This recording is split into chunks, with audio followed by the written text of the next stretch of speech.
Hi, everyone. Thank you for joining us for the Basic Steps to Starting a Business in New Mexico webinar.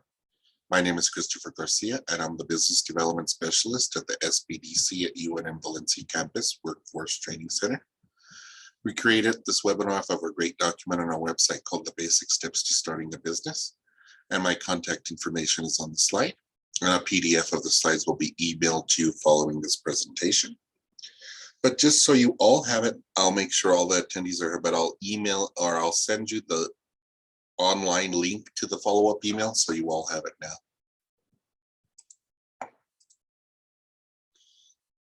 Before we begin, let's go over some webinar ground rules. Everyone on the call right now is muted, so don't worry about background noise. Only I have to worry about background noise. There's a feature to raise your hand, and I'll use it throughout the webinar to make sure everything's going okay. In fact, everybody who could see my slides and could hear me, would you raise your hand for me? Thank you, Tamara. Oh, good. Oh, this is one of the first times I've gotten 100% of everybody to raise their hand. Well, thank you very much.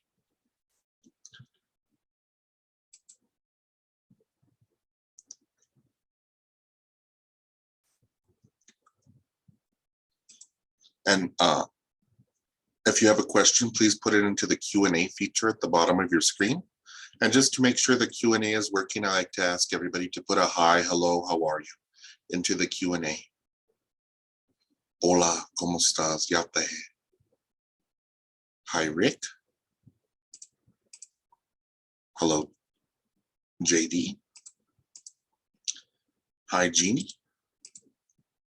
Hello, Valerie. Oi, Rafael. Hello again, Tamara. Hi, thanks for attending both. Hello, Caleb. And hello, Anna. Thank you all for joining me today. Each slide is numbered, so if you want me to revisit a slide, let me know at the end of the presentation by including the slide number in your Q&A. And I'll also open it up at the end of the presentation for you to ask questions. Here's a graphic of our center locations throughout New Mexico. And the mission of the SBDC is to build skilled entrepreneurs and strong businesses by offering no-cost confidential business consulting and lower no-cost training events like this one. And I'll tell you more about the SBDC in the next few slides. I want you to notice at the bottom of the screen, we have a disclaimer from one of our stakeholders, the Small Business Administration. We are a program funded by the Small Business Administration. And if you need more information about their loans, let us know. And our other biggest stakeholder is the state of New Mexico. So this is your tax dollars at work.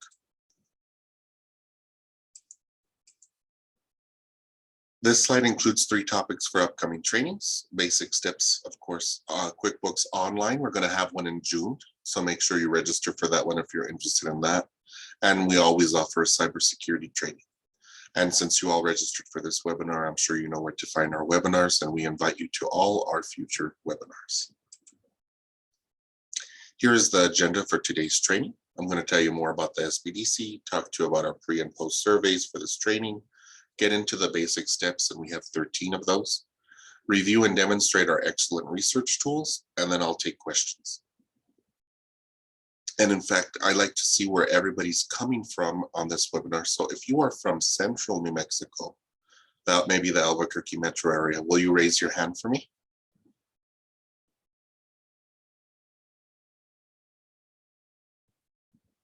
Well, thank you, JD. I think you're Valerie. Perfect. We have 2. Most of our attendees are usually from central New Mexico. How about northeast New Mexico? So Clayton, Tucumcari.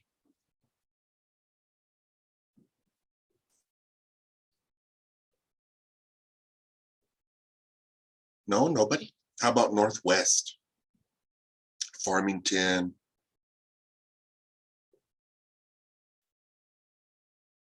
No, northwest. Wow. How about, oh, we have one from the northwest. Well, thank you for joining me all the way from there. How about southeast? So maybe, oh, hi, Judy. Thanks for coming in from the southeast. Hobbs, Lovington sort of area. Perfect. How about Southwest? Maybe the Boot Heel. Oh, well, thanks for joining us all the way from Southwest. So we have most of New Mexico covered today, and I appreciate you spending time with me today. And now that I know probably everybody's on the webinar now, I'm going to go to that follow-up email link.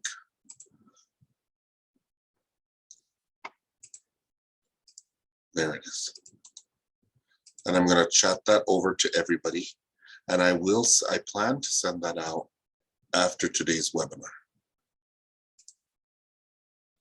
But I know a lot of people want that as soon as possible, especially since I'm going to be talking about a lot of these links today.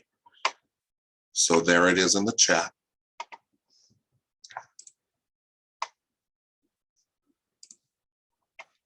Perfect.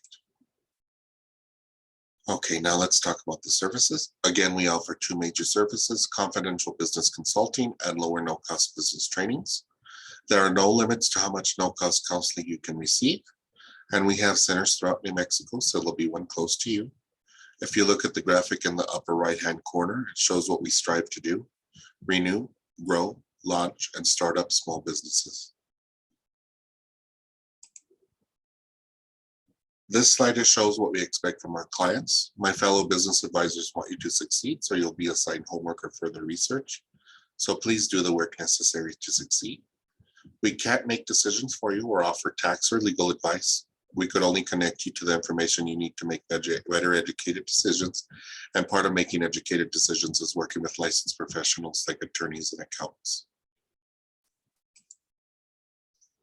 Next, I want to remind you about important surveys we send out as part of attending these trainings. Everyone who registered for this webinar received an email from Adrian Gallegos saying, in anticipation of the upcoming basic steps to starting a business in New Mexico event you have registered for, we would like to collect some preliminary information from you.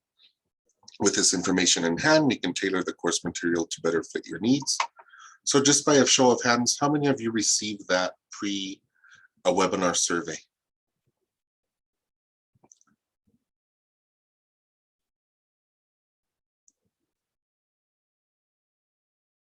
Okay, about half of you. So please do that if you haven't already. The other half, please check your spam or your junk email, because that's sure to be in there. I also want to remind you, you'll receive a post-webinar evaluation.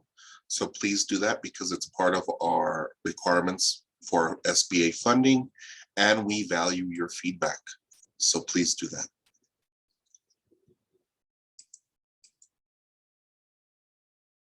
Very good. Now let's talk about starting a business in New Mexico. Before going into business, there are some important things you must consider. Will I make enough money to live? Will this replace my current income? Do I need the benefits offered by my current employer, like retirement plans, medical insurance, dental insurance, vision insurance, disability insurance, life insurance, or other important benefits? Can you replace those benefits by starting your business? You must also think about your educational background and skills. Do you have the correct educational background and skills to understand and operate the many facets of a business, including bookkeeping, accounting, human resources, supply chain management, sales, and that's just to name a few. If not, you might need to hire somebody to perform those tasks or obtain further training. So as a way for us to put all that into one place, we have a document called Test Your Potential as an Entrepreneur. I'm going to try to open it from our slideshow today, but that is in the link to this is in the follow-up email. It's being naughty, so let's open it from the follow-up email. And the first part is a rating of your skills as an entrepreneur. And this could help you or your business advisor to see where you might need more help or training in a certain area. Then it goes into myths and misconceptions, identifying startup ideas, feasibility analysis, which I enjoy doing, estimating the cost of a startup. And in addition to this, we have proprietary software at the SBDC that allows us to create a set of financial projections for a business. And if you need a loan, you need at least a year of financial projections. Personal living costs, because you want to make sure your personal living costs are taken care of by going into business.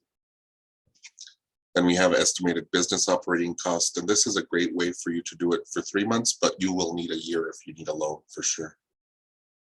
A recap of your costs.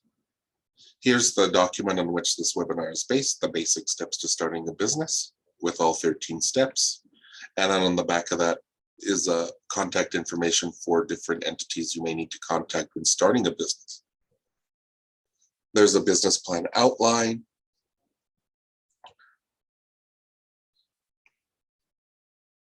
There's some questions to be answered.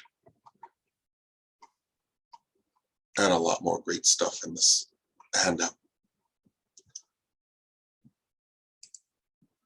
Let's go back to our slides. Now let's go through the steps one by one. The slides will be emailed to all attendees, so don't worry about writing them down, and they're in that link that I just chatted out to everybody. Step one is defining the business. This is the who, what, when, where, why, and how. And these questions are answered in a business plan. And if you need a business loan, you must provide a business plan to the lender. There's no two ways about it. Many centers use a fill in the blank business plan template, and it's in that follow-up email. Let me open that up. I'm partial to it because it's the business plan I like to use. And it's everything you need to talk to a lender about in 25 easy pages. It's fill in the blank, so don't get intimidated by how many pages it is. And it's able to be changed pretty quickly. Let's go back to the slides. But there are many options for creating a business plan. There's online software such as LivePlan. The SBA.gov website has great information with worksheets and sample financial statements about starting or creating a business plan. And we have more tools available at nmsbdc.org. I also want to point you towards the New Mexico Educational Economic Development Department one-stop website for starting a business. That's gonm.biz. And this website has a lot of great programs available to small business owners. So let me go to the follow-up email. And I want to show you the business plan lesson on sba.gov.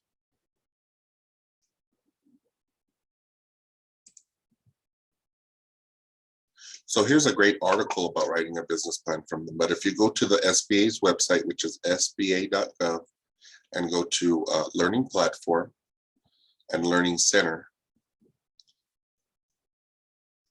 Let's go back to Learning Platform. So Learning Platform, they have two great programs. Here's the regular online Learning Center, and here's Ascent for Women. And if you're interested in taking this program, Ascent for Women is top notch. They paid a lot of money for it. And I suggest everybody on the call take that Ascent program.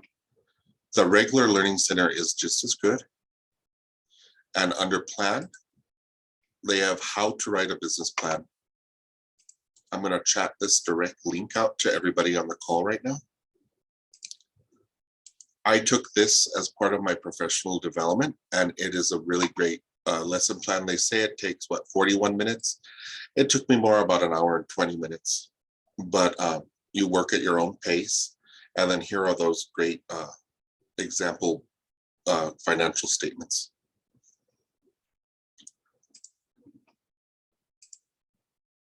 And then I mentioned gonm.biz.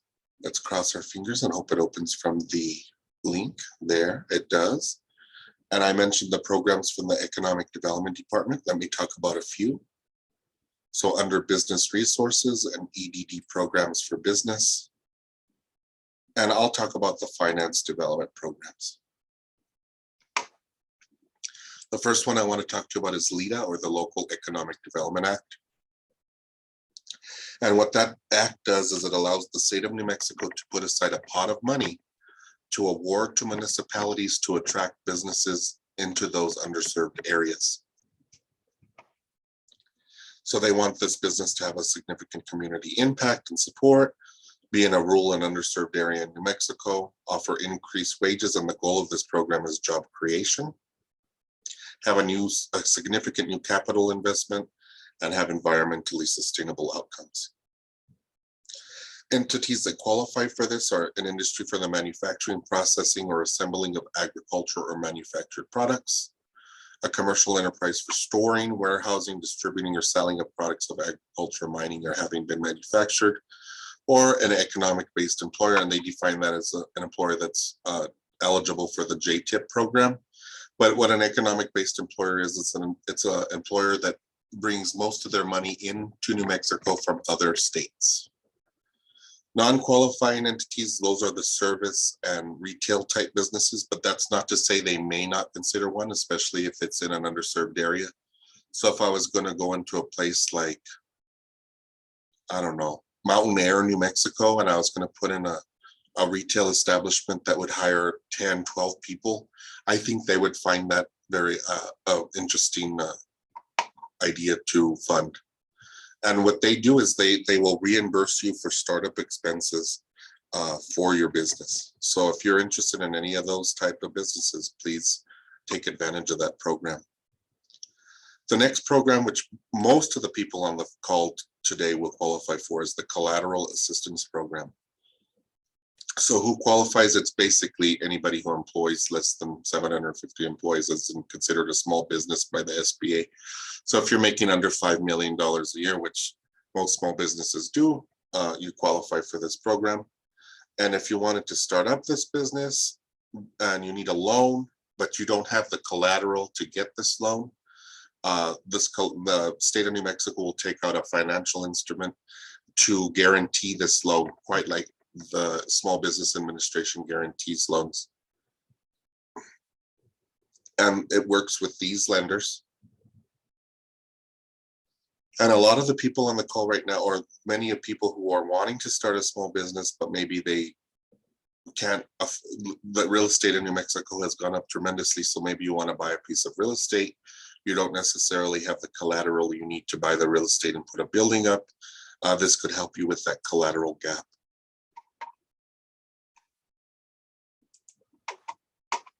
So those are the programs I wanted to talk to you about. Let's go back to our slides. Step 2 is to choose a business name, and there are legal considerations when choosing a business name, and it's very important to find a name that resonates with your target market, looks good on websites, social media, business cards, and other marketing material, is easy to spell and pronounce, and isn't trademarked or copywritten by another business. And there's a great, an appetizing example right before lunch. There was a restaurant in Albuquerque called Dee's Cheesecake Factory. And if you grew up in Albuquerque, it was probably one of your favorite places for lunch or a sweet treat. The owners of Dee's Cheesecake Factory started the business after World War II and trademarked the name in the state of New Mexico. Fast forward to about 2010, there's a national chain called The Cheesecake Factory that wants to do business in New Mexico, but could not operate a restaurant with Cheesecake Factory in the name because the savvy business owners at Dee's restaurant, trademarked or registered that name in the state of New Mexico many years before. Excuse me. In this example, the small business had the upper hand, but you could imagine how a small business operating under a trademark business name could end up being sued, have to change their business name and all that expensive marketing material, and it might actually destroy a new business. There are two types of trademarks, a state and a federal trademark. The first website on the screen is for the United States Patent and Trademark Office, and that's federal trademark, that's for a trademark all over the US. And the second is for the New Mexico Secretary of State's office, and that's for a trademark within the state of New Mexico. These are the two agencies responsible for registering trademarks. And since we can't provide legal advice, it's important for you to consult with an attorney before making a decision about a business name. And there are some great resources for researching trademarks. One is the newest member of the SBDC team, the Technology Commercialization Accelerator at New Mexico Tech, staffed by Stefanita Rawlings. The New Mexico State University Library owns the grant for the Patent and Trademark Resource Center that's staffed by David Irvin. And those are two great no-cost resources for researching trademarks and copyrights, patents, and whatnot. Step 3 is choosing and registering your legal structure. The legal structure of your business is its foundation. You must carefully consider how you wish to legally operate your business, and the common business structures are on the slide. Everything but sole proprietorships and partnerships must be registered with the New Mexico Secretary of State's office, and the paperwork is done solely online since COVID. More information about legal structures can be found in the document called Basics of Choosing a Business Entity on our website. I did have a link to that in the follow-up email. But let me see if it's still working, because I think the link has changed. Nope, there it is. Basics of Choosing a Business Entity is available in that follow-up email. It's put together by an attorney, and it goes over the laws under which you're governed as a business owner, and a description or the pros and cons of each of the different types of business entities. So take a look at that. You could register your own business, or you could have somebody else do it, like an attorney or an accountant. Either way is fine, but it's important for you to get that legal advice you need before you jump into a decision. And then I included a link for B Corps. The page isn't found anymore.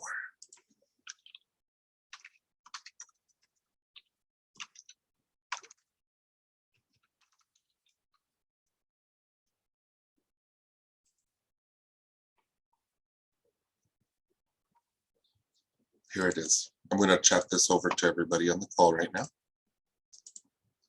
If you're interested in B corporations, what that stands for is Benefits Corporation, and it's a certification you could get. And we actually have one of the first B corporations in the nation here in New Mexico. It's Taos Valley, and it basically means that a business is certified as, say, donating a percentage of their money to a charitable cause.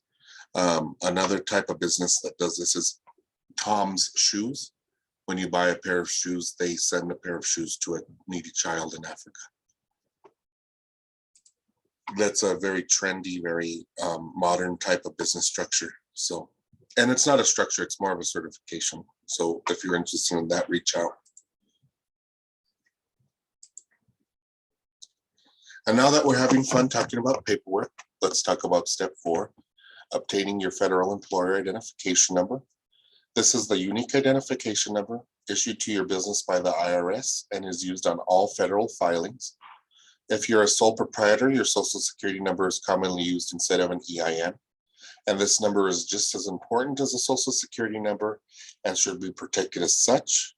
And no matter what business entity you choose, it's a good idea to obtain this number because it's required to open up a bank account in the state of New Mexico under the business name.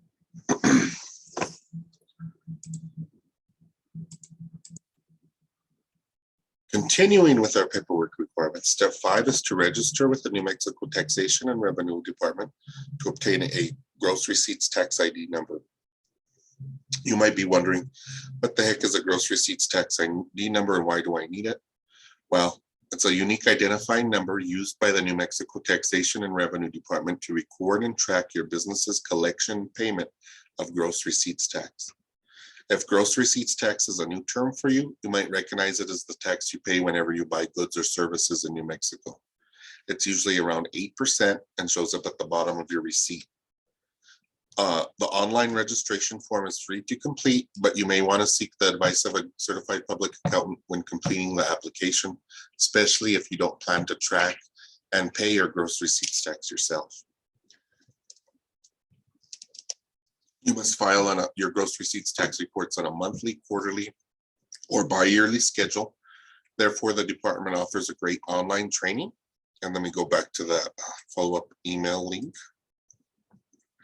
And if you look for New Mexico Taxation and Revenue Workshops, they offer workshops. If you're a new business and you're not going to have employees, you could get away with a new business workshop. If you are going to have employees, take the new employers workshop as well. They talk about your state withholdings. And then everybody on the call right now could benefit from the federal IRS business workshop. I believe it's on demand.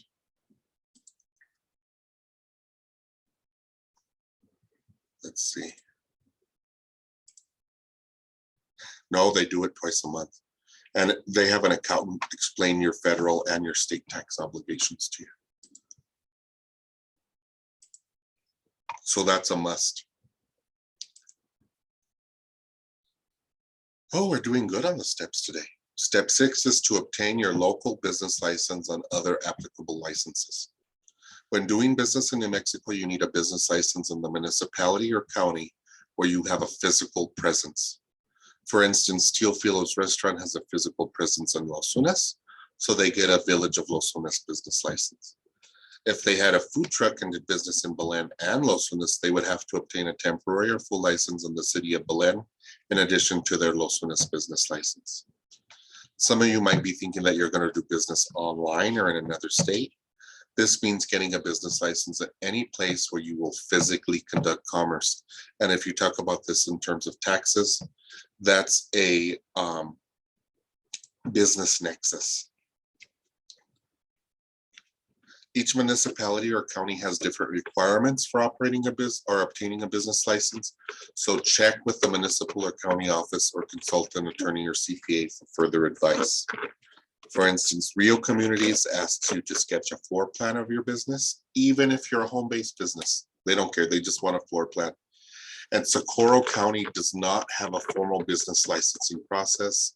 They just have a letter on their website saying you don't need a business license to start a business in Socorro County. And an important item you must obtain before getting a business license anywhere is your gross receipts tax ID number. And let me see, I have a Q&A. Could you please post the link for the TAP workshops? Sure.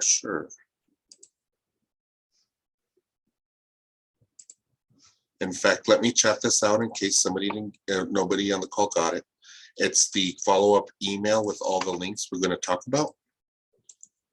I'll chat that out to everybody. When you open it up, it should look like this. And the link for the workshops is this one right here.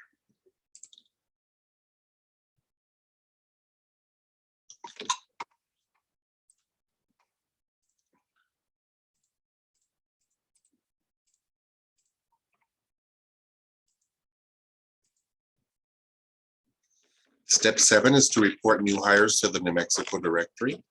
And the link to the directory is on the slide. newhirereporting.com/New Mexico new hire. Okay, perfect. It still works, I'm glad. But this brings human resource considerations into light. Human resources is a very important part of any business and comes with many legal and accounting considerations. You can always contact an accountant or an attorney for specific information, but I included links to 2 good resources for learning more about employment procedures and laws. Our partners at Comply Right have free knowledge center. And Comply Right is a for-profit business and they do sponsor the American Small Business Development Center conference. But they have a great learning center with research, e-guides, webinars, and things like Minding the Gaps labor law compliance requirements employers often overlook, and they have tons more. They had a great one about employer compliance during COVID-19.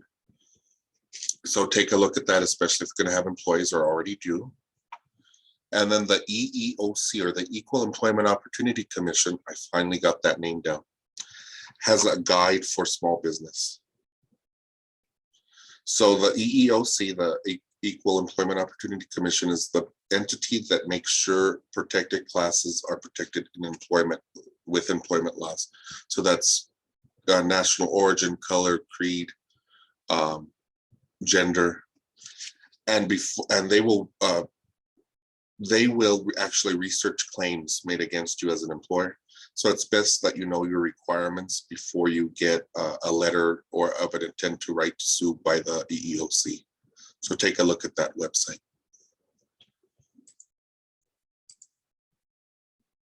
Keeping with the HR trend, step 8 is if you have employees, you may need to complete Form ES802. And this is a required form by the New Mexico Department of Workforce Solutions or Connections. And speaking of the Department of Workforce Solutions, they have many services, tax credits, and learning opportunities available to small business owners. So I included their outreach website on the slide.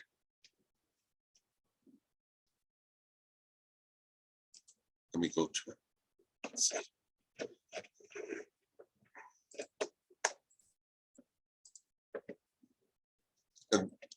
Unemployment insurance, that's a big one. Anybody with a certain amount of employees needs to pay unemployment insurance. They have a handbook for employers. It's like a 60-page document. Let's see. Oh, this is a 17-page, or maybe they made it a little bit shorter. They have a lot of information about starting a new business.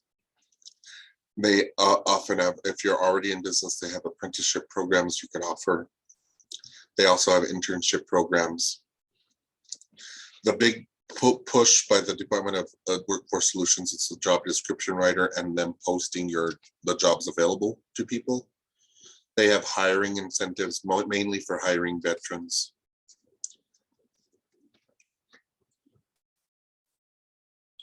And then, of course, they have that Comply Right website. They make a lot of money by offering a labor law poster service, but all the labor law posters are available at the Department of Workforce Solutions for free.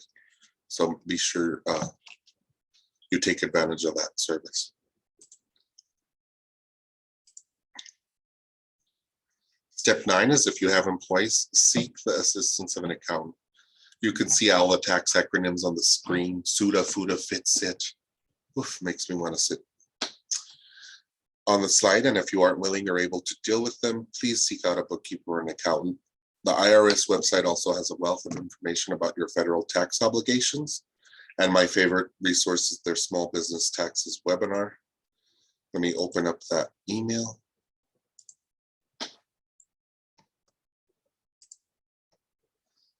And then there's the IRS Small Self-Employed Individuals Tax Center, Small Business and Self-Employed Tax Center.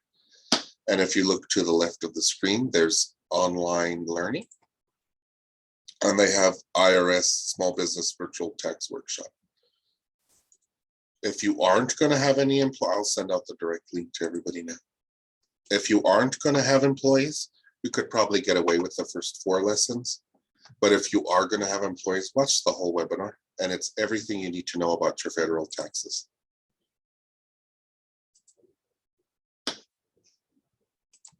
Let's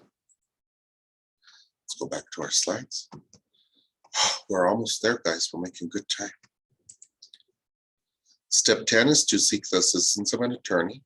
We talked about important legal landmines in starting and operating a business, and attorneys are licensed to answer those questions. I have a link to the New Mexico Bar or the New Mexico State Bar Attorney Directory. It doesn't want to open from my slide, but let me bring up that email. And it's the sbnm.org.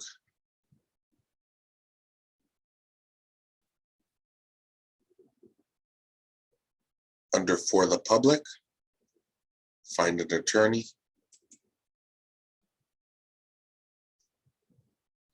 Here's the directory, and I only like to use practice areas and practice counties. So let's see, they have business and corporations and county. They'll use Bernalillo County. And here are all the attorneys that practice in business law. And if you click on one of their name, you could see their profile, and it gives you all the pertinent information for contacting this particular attorney.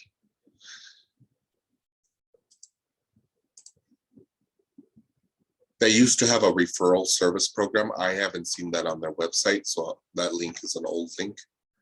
And then the New Mexico State University has the Patent and Trademark Library. They can't give legal advice, but they could help you research patent trademarks and whatnot, and that could save you a lot of money before you hire an attorney.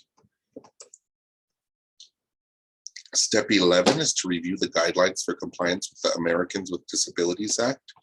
This is a major legal landmine for small businesses. It should be carefully considered, especially if you have employees or have a storefront. And they have many resources on their website. Let's go to their website. And they have a primer for small business. There are people who make a living suing small businesses based on ADA compliance. So before a lawsuit like that happens to you, or something happens on your property or to one of your employees, please just take a look at that primer for small business. Perfect. Step 12 is to establish a business bank account. It's best practice to keep your personal and business finances separate. This makes your bookkeeping process easier and will help if your business ever experiences an audit. And the Federal Deposit Insurance Corporation, or the FDIC, has a free curriculum for people who want to start a small business. It's called Money Smart for Small Business. It's free, and it's in-depth looks at different components to starting a small business. And if you take any of them at all, take banking services available for small businesses. It's a great overview of the banking services available to you as a small business owner. And I recommend you take the whole thing, but if you don't have time, just take that one. And again, it's free.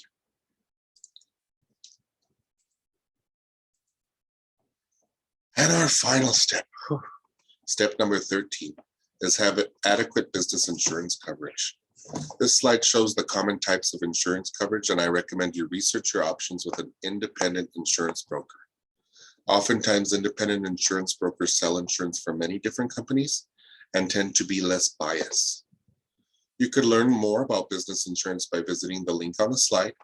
It's for the Hitchcock's Insurance Company's blog, and they are the largest small business insurer in the United States and have a learning center just for the SBDC. They are a sponsor of the America's Small Business Development Center Conference. Just in full disclosure there. Let's open up the follow-up email, and the last link should be the Hitchcock's Learning Center. And the common types of insurance are general liability and professional liability. If you want to learn more about those, take a look at those videos. But again, research your options with an independent insurance broker or more than one independent insurance broker.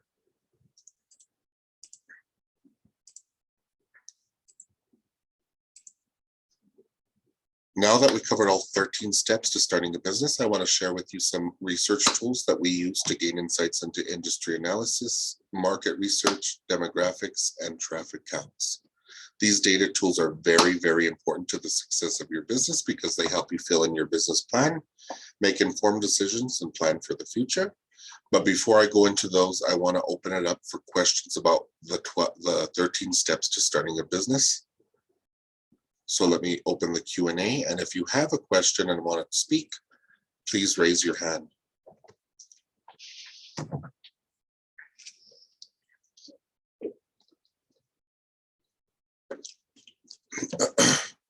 Also a great excuse for me to take a drink.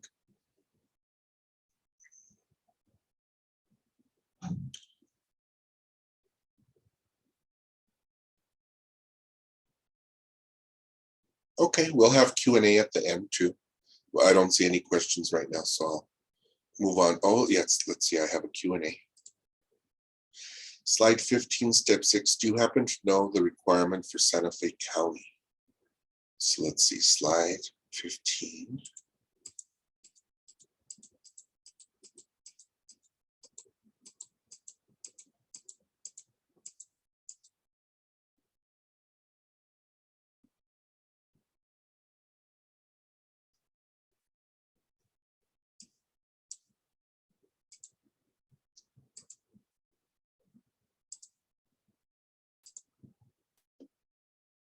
There we go. Obtain your local business license. So for Socorro County, Santa Fe County, let's see. I don't off the top of my head, but I bet you they have it on their website.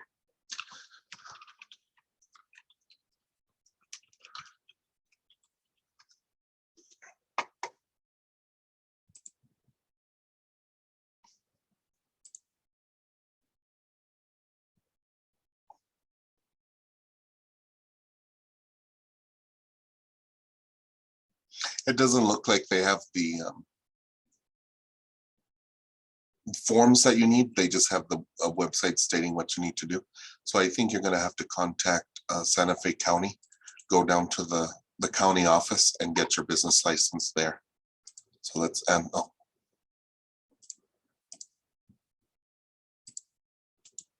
going to chat that website. I'm going to put that website in the Q&A so you could go to it for more information. Who do we need to contact regarding business licenses, Anna asks.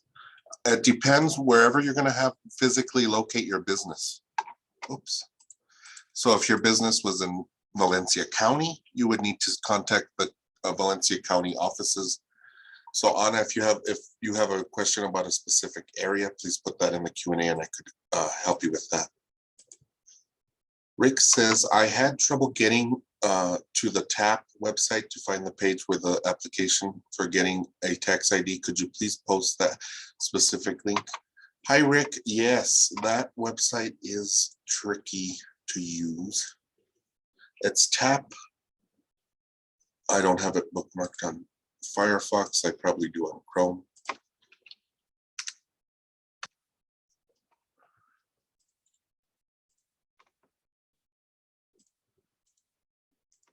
I put the address in the Q&A.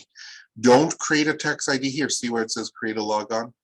That's a fake out, you guys. You scroll to the bottom here and then apply for a New Mexico business tax ID. Let me see if I could chat that out.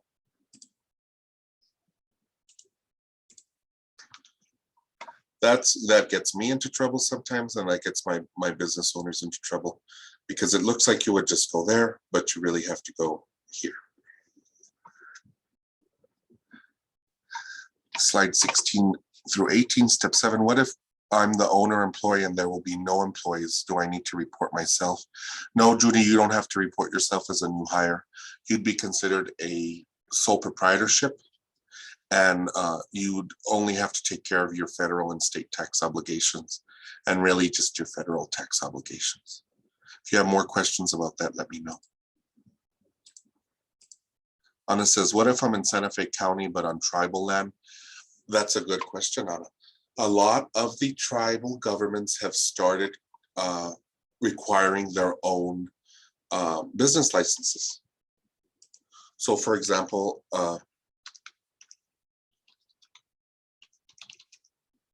the village of Isleta now has their own business licenses.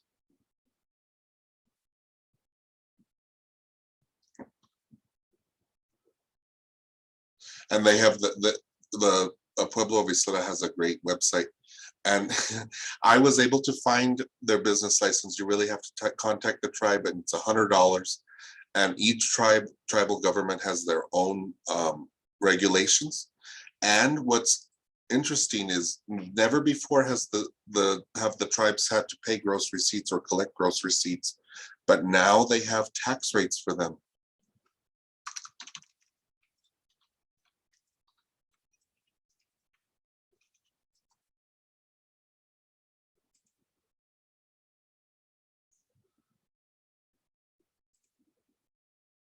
No, I don't want the map.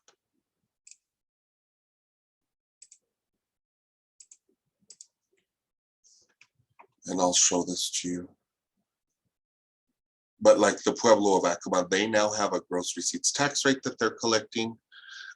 So that's something new that I have to, the people who start a business on the Pueblo have to follow the same steps as I'm displaying in this webinar today. They didn't have to in the past, so it's best you contact your tribal government and ask if you do have to collect gross receipts tax, which you probably do. You're probably in Santo Domingo, Santa Clara.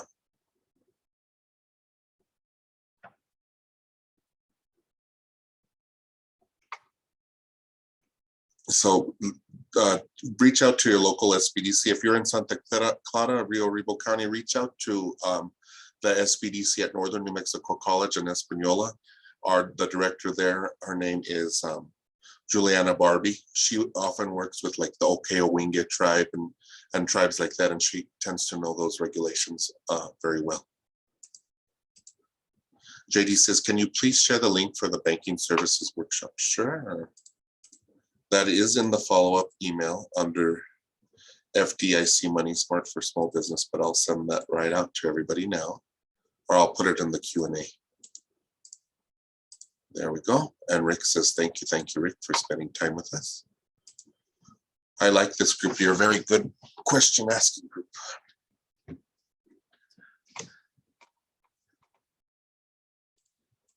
And let's see, one more. Caleb says, there are some things that I missed while attending this webinar. Is there any way to access this webinar again to rewatch? Good question. There definitely is. Let's go to our YouTube channel. I keep opening Firefox. I mean to open Chrome.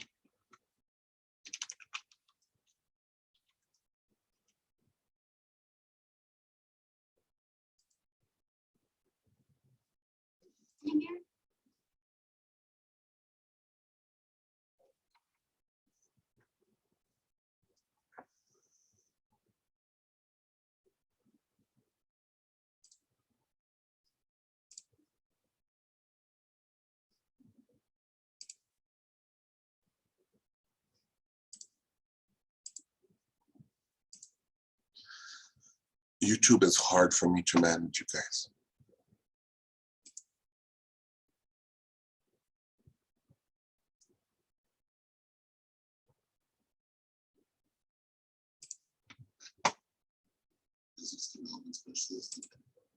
Oh, I was wearing green that day.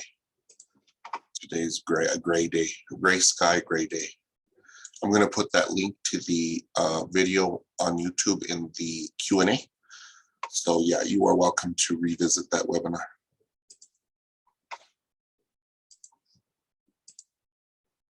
Revisiting the LIDA, is that a loan or a grant if you qualify? JD, that is a grant. It's not a direct grant to you, it's a reimbursement for startup costs. So keep that in mind. But yeah, that's money that's available to you without having to pay back.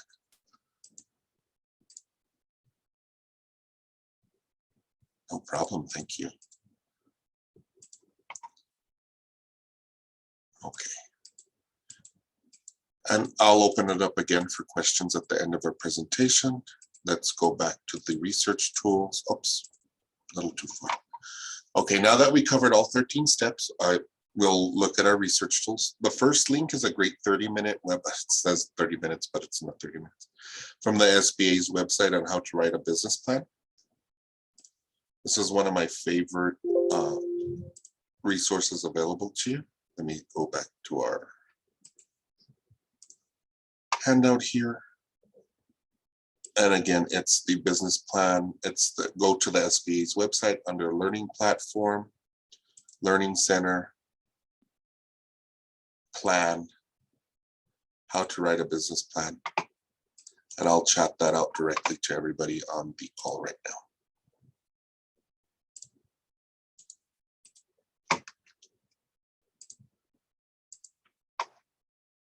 The second link is for bplans.com by Palo Alto Software.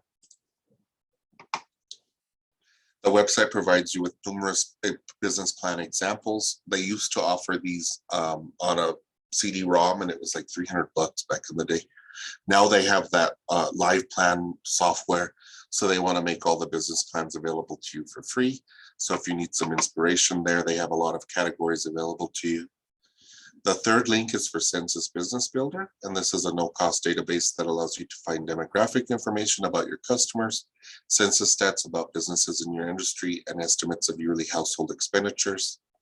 And the last link is for the Middle Rio Grande Council of Governments Interactive Traffic Counts map, and it allows you to enter an address and see what the average weekday and average weekly traffic counts are for a stretch of road. I went over that on the webinar we did right before this. If you're not in the Middle Rio Grande Council of Governments district, they do publish the data, but they don't have a map. First, I will demonstrate for you Census Business Builder.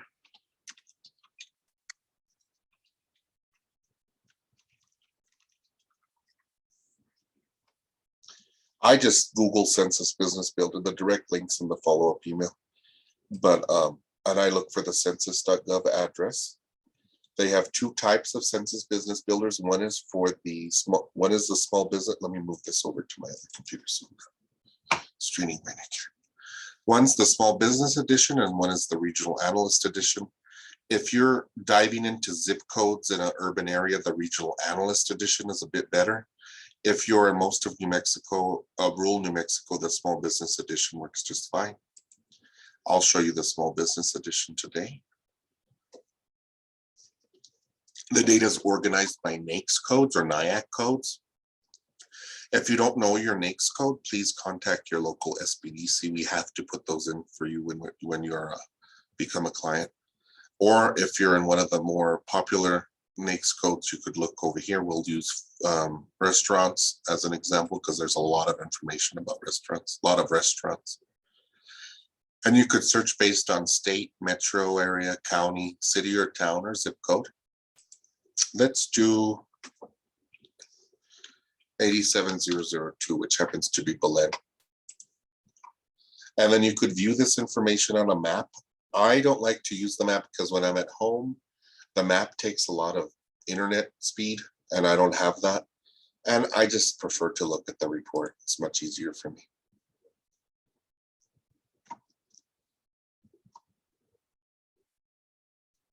So first it tells you about the area, the demographic characteristics of your area. Gives you some socioeconomic characteristics, median household income of the zip code.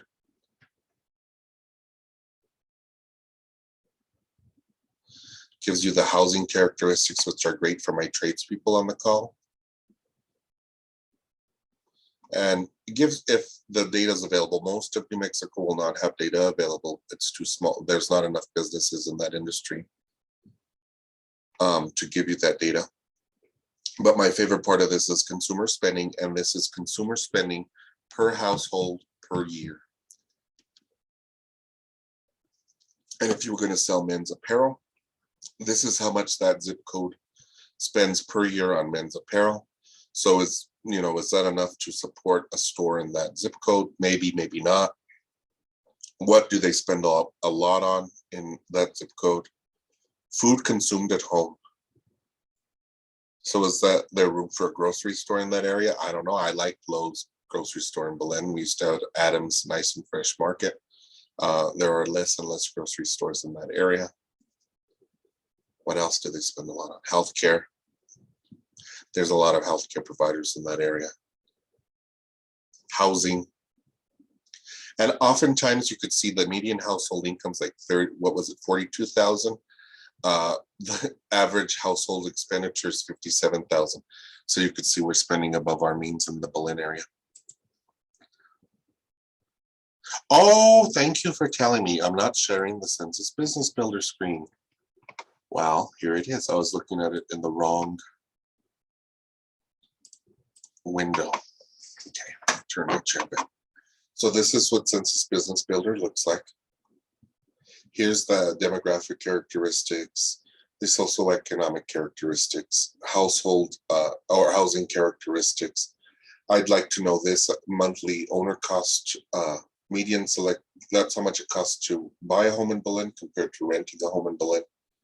So it's probably better to buy there. Median year structure was built as 1982. If I were a tradesperson, I'd want to go into an area where there are old homes with high values. The average value of a home in Belen is not that expensive. So maybe Los Alamos, old homes with high values.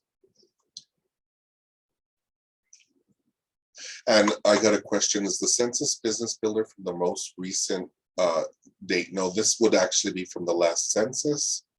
And let's see, this is from the 2019. This would be as early as 2019. I believe the household expenditures are from 2020. Let's go back to the household expenditures. 2021. So those are the most current thing on this report. So that was a great question.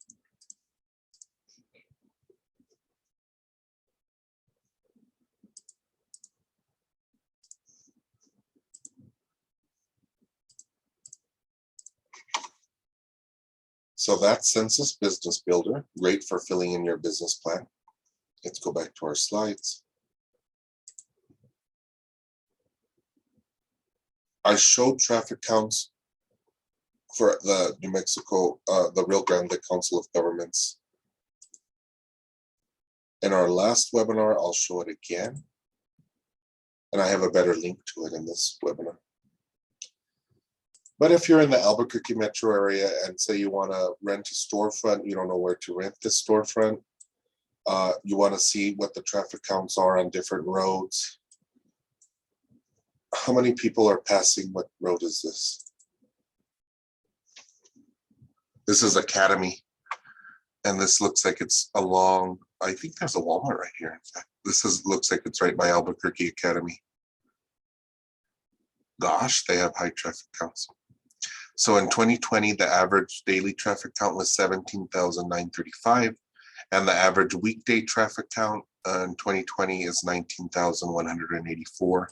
So yeah, definitely if I wanted to put a shop in that shopping center where Walmart is, and I believe this is where it's at, that would be a great high traffic area for me. Compared to what's this stretch of road? This is Wyoming. And that's just a few blocks down. The traffic counts cut in about half. So probably better for me to go up here, spend a little bit more money than be down here.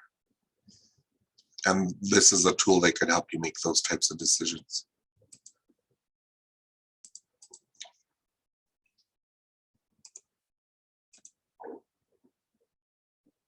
Oh, let me show you IBIS World and Reference USA. These are databases you have access through the small business development centers.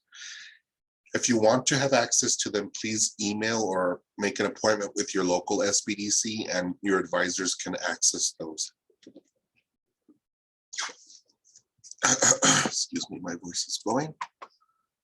So let me show you those. I access them through my account at UNM Libraries because I'm an employee of UNM. The first one we'll talk about is IBIS World. And if you're planning a business and you want to do anything with the Small Business Development Center, get one of these reports. And we'll do restaurants, single location, full service restaurants, just because there's a lot of information about that particular industry. And I'll go over the different high points of the report with you.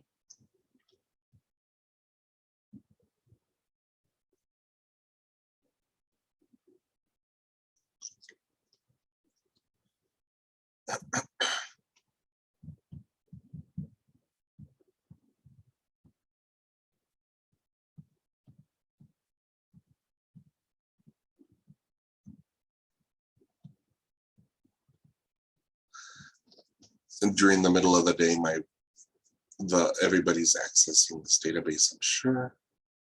So it takes a little longer than usual to get to the reports.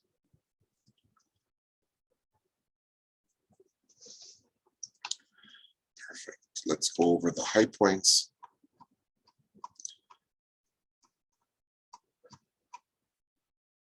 So what drives the single location food service industry? That is consumer spending, consumer confidence index, which means how people feel about the future of the economy, healthy eating index, households earning more than 100,000 per year, and urban population. Tells you who your first and second tier suppliers are and your first and second tier buyers. So this industry serves just consumers in the US. Let's see, the key external drivers between 16 and 21 all seem to be growing, if only slightly. Revenue in that industry is projected to grow 3.9% between 2021 and 2026. Profit in that industry looks like it's on the upward trend. Profit margin is 4%, so that means about 4 cents out of every dollar goes into the business's profit. That means you want to turn over tables and really sell that food to make a good profit in that business. The number of businesses is going to grow 2.3% between 2021 and 2026. Employment in that industry and wages are on the growth factor as well. These are the main products or services in this industry across the United States. So what do we like to eat in the United States? It looks like we like to eat our Asian food, followed by our US food. So our hamburgers and our Chinese food. Yum. Then we have our SWOT analysis, our strengths, weaknesses, opportunities, and threats. And then there's a lot of narrative about this industry or any industry you choose.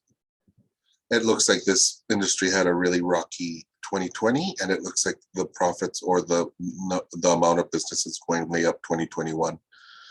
up until about 2023, and then we're going to stabilize. That's just a projection. Tells you where this business is at in the business life cycle. And this particular industry is in the quality growth phase. That means it's a great time to enter this industry.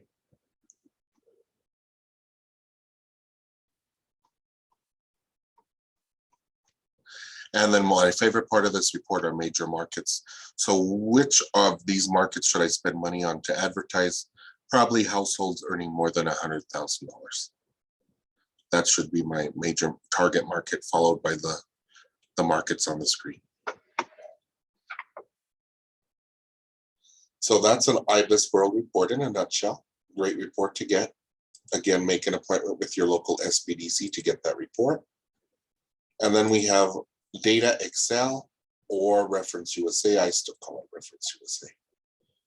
But what this is it's a phone book on steroids. In the business plan, it will ask you about businesses like yours or your competitors. We could pull a competitor search. If you are a business that catered to other businesses, we could pull a target market business for you, search for you. If you're a business that caters to consumers, I'm sorry, I went too far on that. We could pull a list of consumers, say in a certain household income, maybe $100,000 or more in a certain area. And that's the consumer lifestyles database. So those are our databases in a nutshell. Let's go back to our slides. Since this is a COVID-19 funded webinar, here are the best and most accurate websites related to COVID-19 and employers. Just wanted to make you aware of that. Some of these websites are waning off on their information since requirements for COVID-19 are waning. If you need more specific information, please reach out to your local SBDC. And now that we talked about how we could help you, this is how you could help the SBDC. As part of offering our services, let me make sure I'm okay, good. As part of offering our services, we need your help to ensure our services are around for many more years to come. So we ask that you participate in our surveys, report economic impacts because of our assistance, and write letters of support to your local legislators about your experience with the SBDC. All information is kept confidential and is only reported in aggregate to our funders, the state of New Mexico, and the Small Business Administration. This slide provides contact information for SBDC programs PTAC, IBA, and the TCA. The Procurement Technical Assistance Center is a government-funded program providing assistance to small businesses who want to sell their goods or services to the government, educational institutions, or tribal entities. The International Business Accelerator is a one-stop shop of resources for New Mexican businesses and individuals wishing to introduce their product or service into the global market. And then Technology Commercialization Accelerator, TC, offers no-cost confidential counseling regarding intellectual property. This slide continues the list of small business resource partners: SCORE, or the Service Corps of Retired Executives, WEST, or the Women's Business Center, and VBOC, or the Veterans Business Outreach Center. These are all SBA sponsored programs. And here's contact information for your small business support team, the Small Business Development Centers, the Small Business Administration, and the New Mexico Economic Development Department. A lot of people ask about Small Business Administration loans. They used to have a resource guide, and I have this click here, but I don't believe the resource guide is available online anymore. Let's check.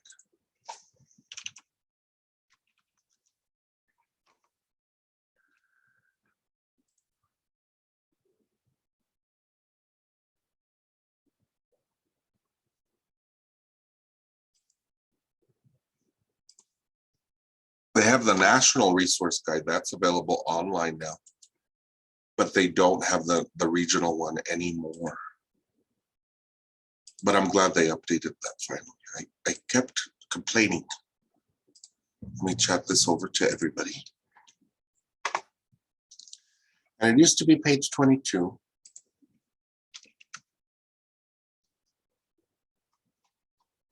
See what page it is now.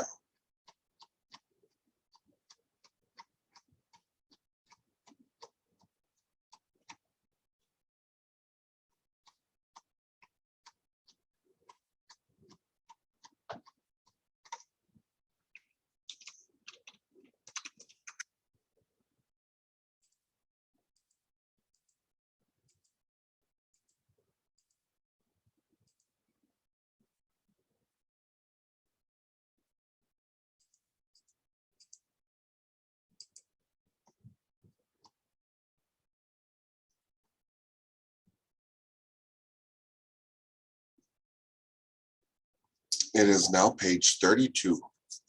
And this talks about the different types of loans available through the SBA. And they aren't direct loans. They are loan guarantees. So you still have to work with a lender. If you want to find a lender that participates in SBA programs, visit sba.gov. And on their website, you have funding programs and then loans. And they have a program called Lender Match. So they ask you some questions about your business, and then they could connect you with a lender that's willing to do a loan with you. Most people on the call today are just starting up a business. You will probably be relegated to our non-for-profit lenders. Not a lot of banks or credit unions want to lend or do SBA loans. So our community lenders in the Albuquerque metro area are the Loan Fund,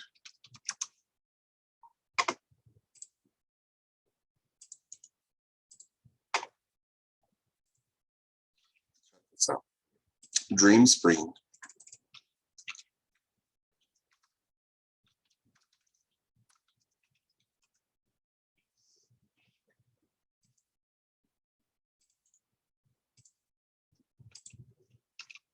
and our micro lender is West. So we're talking about under 50,000.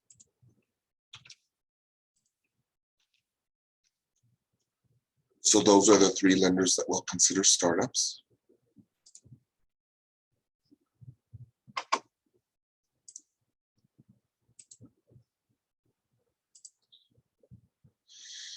And this concludes our slideshow. I left about 20 minutes for Q&A. So while I wait for some Q&As to come in, I'm going to go get some water to replenish my throat. And you think up your questions. I'm going to open up the participants. If you want to speak a question, raise your hand and I will be right back in a flash.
Back from the watering hole. Let's see, I don't see any hands up. I don't see any Q&A. I'll be here for a little while, so if you want to end early, you're welcome to get off the call. In fact, let me stop recording